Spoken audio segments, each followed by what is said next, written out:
So today I'm going to talk about networking in containers versus networking when the container runs within a pod. So we'll be taking some examples for this. So let's take the first example when the containers live in a standalone mode. So we have a virtual machine or a node, something like that, and we install Docker on it. When we install Docker, comes with a virtual bridge, which is assigned an IP. And when we are creating a container, as part of creation of the container, new C groups and new namespaces are created. So that's the stuff, like C groups and the namespaces are the stuff that isolates everything that is running within the container from rest of the environments, right, rest of the world. So new namespaces are created, and also a virtual link is created which connects from the namespace that is within the container to the Docker bridge.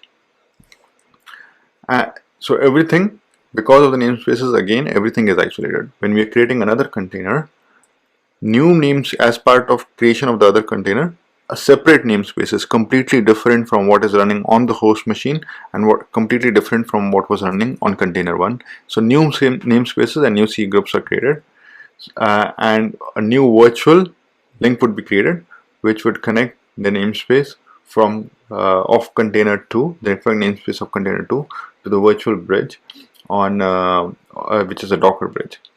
So this is how everything is isolated in two different containers, and the virtual links, right, which are within the container namespaces, they are assigned an IP address. So when the container 1 has reached to container 2, it has to use the IP address also and the port of the process that's running in container 2. So it would go via the bridge, but still, like, to know that which machine it needs to reach, it has to also mention the IP address. And this is different from the scenario when containers are running within a pod. So in that scenario, let's assume that we have a pod.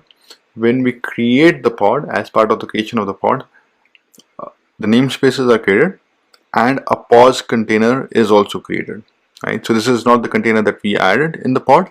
The pod initializes by itself. We'll also see an example of this in a Minikube, like in a Kubernetes cluster. But let's try to first understand the diagram, like what all is happening.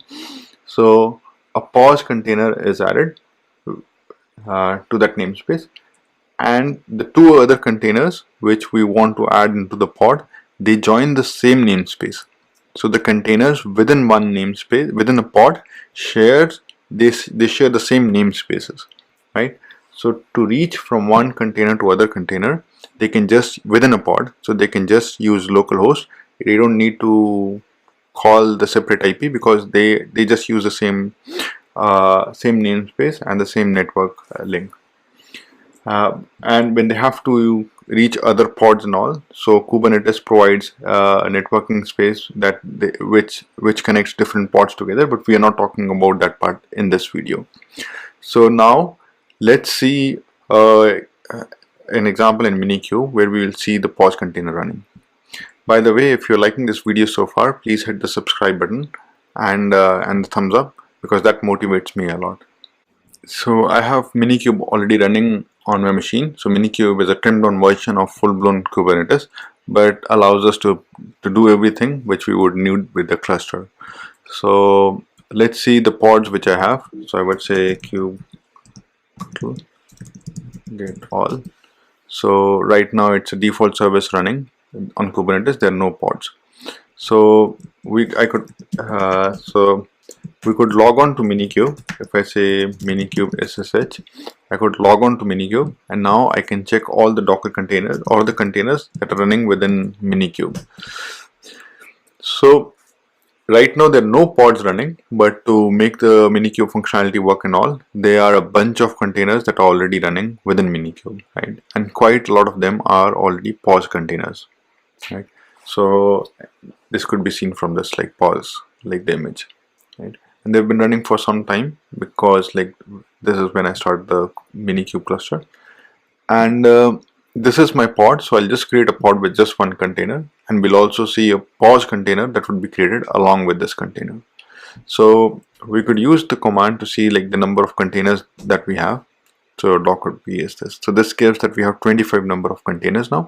So let's create the pod. So I apply this. A new pod is created. And now when we see the list, so we have 27, right? And let's list down all of them. So here we see 2 new containers are created. If you see the created time here, right? One is created 9 seconds ago, and the one which was created before was pause, and the other one is created 8 seconds ago, right? Which was the actual container which I needed. So so you see now that the pause container is always created within a pod, which books the namespace which it's using. So let's try to recap everything again. So when you're running stuff within separate containers, everything runs between separate namespaces. The namespaces of container 1 are completely different from namespaces of container 2. And the virtual links in container 1 has a different IP address assigned to it versus the one that's on container 2, and to reach them they have to use the IP address and the port name. Now this is different as compared to when we have containers within Kubernetes, within a pod. So when we have multiple containers within a pod, so initially like the namespaces are created and the pause container is created along with it, and then the other 2 containers, or like one container that has to be created in the pod, they join the same namespace. So all the containers within a pod, they live in the same namespace. Since they live in the same namespace, they share the host name. They share the same host name, and they can just reach the one container in a pod can call other container in a pod using localhost plus the port on which the process is running. So in future videos I'll be covering the networking or other concepts of Kubernetes in detail.